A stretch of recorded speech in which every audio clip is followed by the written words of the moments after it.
Hola, doctor. Hola, ¿cómo estás, Ana? ¿Todo bien? Qué bueno verte por acá. Bien, bien. ¿Cómo está tu familia? Cuéntame. Mi familia bien. Últimamente he tenido un poco de problemas en familia porque he estado muy deficiente en el colegio. De menor, escolar. Exactamente. Sí, que tiene 8 o 9 años. Exacto.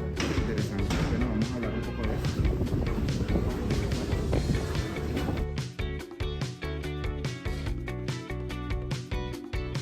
Ok, aprovechando que estás acá, te voy a dar toda la información acerca de parte de tu problema y por la que pasa tu hijo en este momento, que son las etapas del desarrollo humano. Sí, específicamente tu hijo está pasando por una etapa que es bastante importante, que es la etapa escolar, que va de 6 a 12 años aproximadamente. Sí, entonces, fíjate que, David, ¿cómo estás? Buenos días, doctor. ¿Conoces a Ana, David? Buenos días. Mucho gusto, doctor.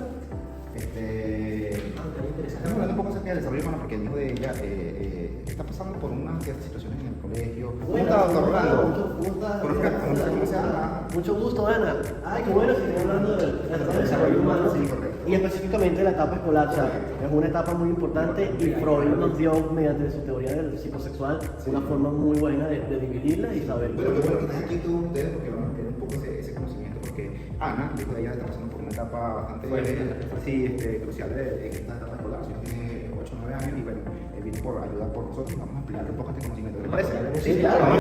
Bueno, Ana, es importante que antes de hablar de lo que es la etapa del desarrollo o la etapa escolar, es importante que conozca que existen etapas del desarrollo humano.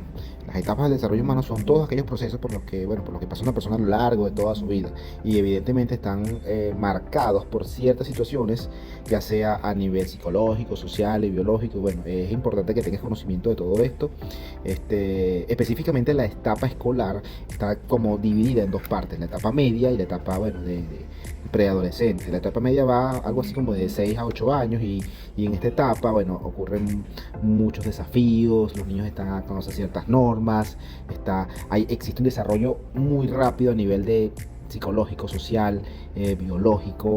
Esta es la etapa de confianza en la que tienes que incentivar a tu hijo a llegar a esas situaciones, poder resolverlas, llenarlo de esa confianza que es importante para este tipo de desarrollo psicológico, social y biológico. La etapa, digamos, preadolescente, que va algo así como de 9 a 12 años, es aquella etapa en la que el niño se siente independiente, empiezan a nacer las relaciones interpersonales, la autoestima empieza a marcarse, empieza el trabajo, tienes que empezar a trabajar la parte de la responsabilidad, ya sea en el colegio, en la casa. Es importante darle ese deber de responsabilidad. La mayor parte de las teorías psicodinámicas se tratan del desarrollo del humano en términos de diversas confrontaciones entre el individuo que está creciendo y las demandas que recibe del mundo social. En estas teorías, Freud trata de enfatizar cómo el individuo ha de acomodarse a la sociedad a la vez que satisface sus instintos más básicos. Freud, en su teoría de su teoría psicosexual, dividió en una etapa oral, anal, fálica, latencia y genital. Desde este punto vamos a llegar a que la etapa escolar comienza donde va terminando la etapa fálica y termina en la latencia. ¿Qué quiere decir con esto? En la etapa fálica los niños acarician sus genitales y van reconociendo su cuerpo. Si esta etapa se inhibe, ellos van a ser adultos con problemas sexuales, de impotencia, de rigidez, de incapacidad y hasta problemas para competir con el medio. Freud enfatizaba que en sus escritos que el desarrollo en las 3 primeras etapas de la vida hacía o moldeaba la personalidad, y estas estaban determinadas por los conflictos de la etapa de la infancia temprana y de la primera infancia, y llamamos primera infancia a la etapa escolar.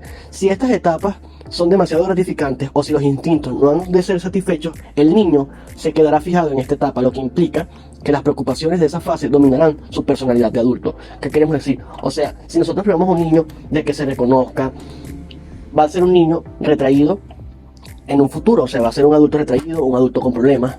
Y como ya vimos, o sea, en el desarrollo humano todas las etapas son vitalicias, o sea, una etapa va a afectar a la otra. Entonces, según la teoría psicosexual, si en la etapa oral el niño se veía inhibido de explorar, de poder satisfacer los estímulos orales, así sea de chuparse los dedos, conseguir un objeto y chuparlo. Por eso es que tendemos a dar a los niños que si un rascancillas, dejarlos que ellos exploren, porque al final ellos están explorando. Si nosotros inhibimos esa etapa, esos son niños que en un futuro, cuando sean adultos, van a sufrir de alcoholismo, tabaquismo, van a morderse las uñas, van a sufrir de ansiedad. Después de los 18 meses, a los 3 años, está la etapa anal. Entonces también, si tú Si nosotros inhibimos esa etapa en los niños, cuando sean adultos van a ser con un comportamiento rígido, conformistas, o puede que sean muy sucios o muy limpios. Pero hablo de estas etapas por el carácter vitalicio que tienen para poder enfrascarnos en la etapa de la latencia y la etapa fálica.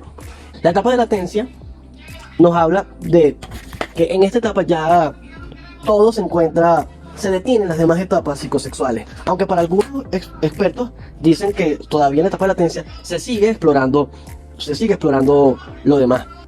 Las teorías biológicas destacan el papel de la naturaleza en el desarrollo humano.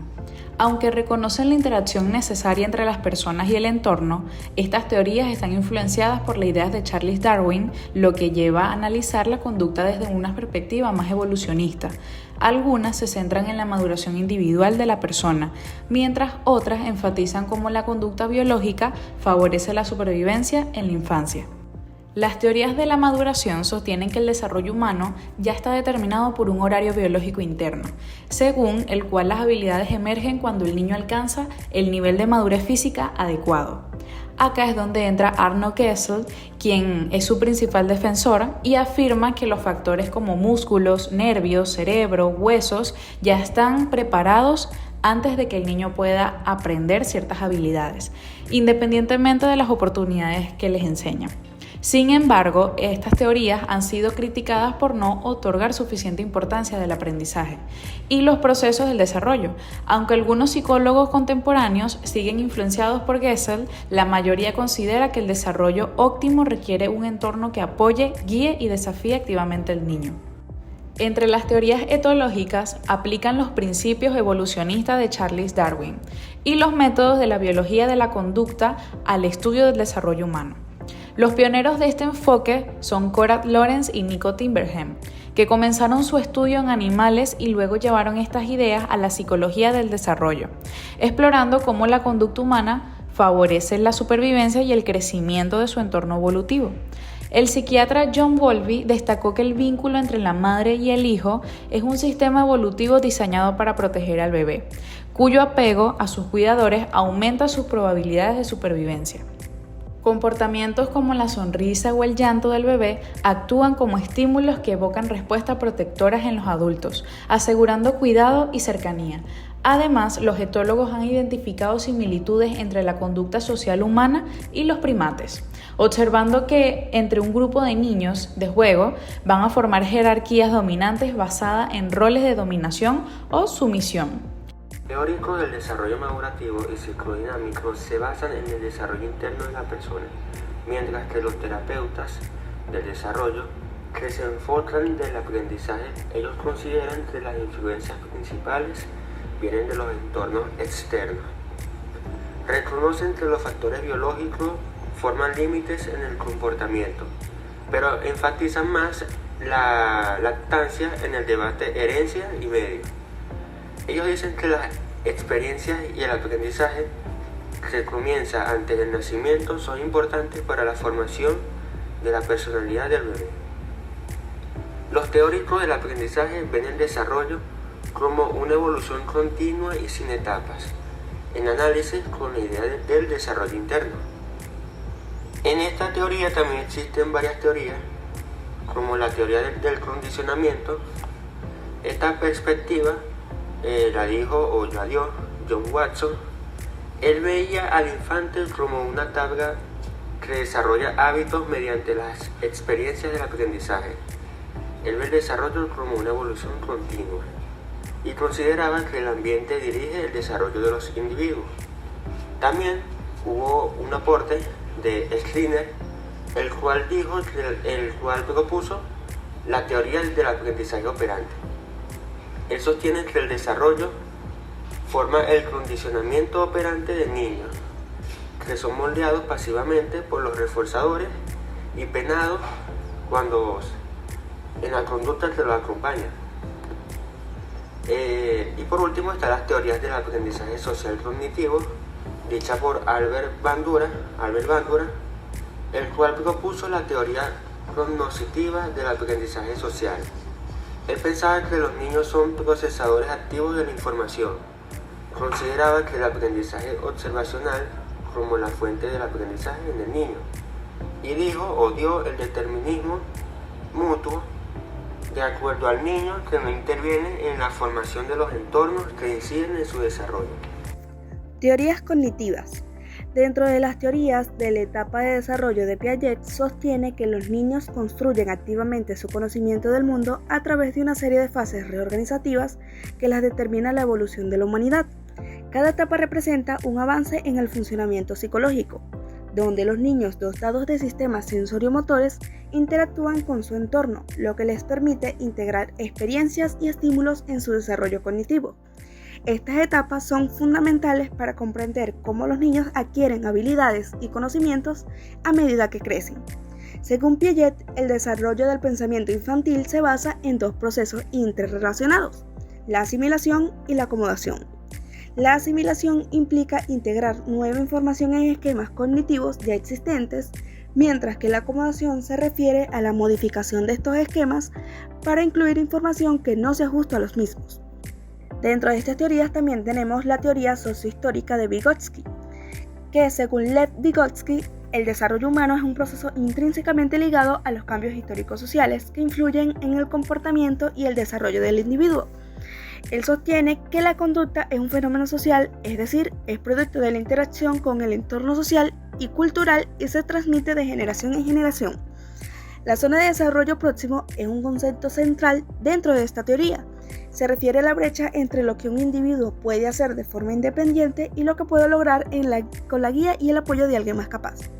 El proceso de proporcionar apoyo y guía dentro de la zona de desarrollo próximo se conoce como andamiaje. El andamiaje implica ajustar el nivel de ayuda en respuesta a las necesidades del aprendiz. La teoría de Vygotsky tiene profundas implicaciones para la educación. En lugar de simplemente transmitir información, los educadores deben crear entornos de aprendizaje colaborativos donde los estudiantes puedan interactuar entre sí y con adultos más expertos. Bueno, toda esa información es necesaria que tuvieras conocimiento de ella, porque te das cuenta que todo eso que sucede en este momento es totalmente normal, solo tienes que saber llevarlo por el camino. Sí, de antemano muchas gracias, doctor. No me imaginé que esta etapa escolar fuera tan compleja, tuviera tanta investigación, y bueno, ya estoy notando que es normal que él se aísle en el colegio, más estaré atento a toda la explicación que usted a mí me dio.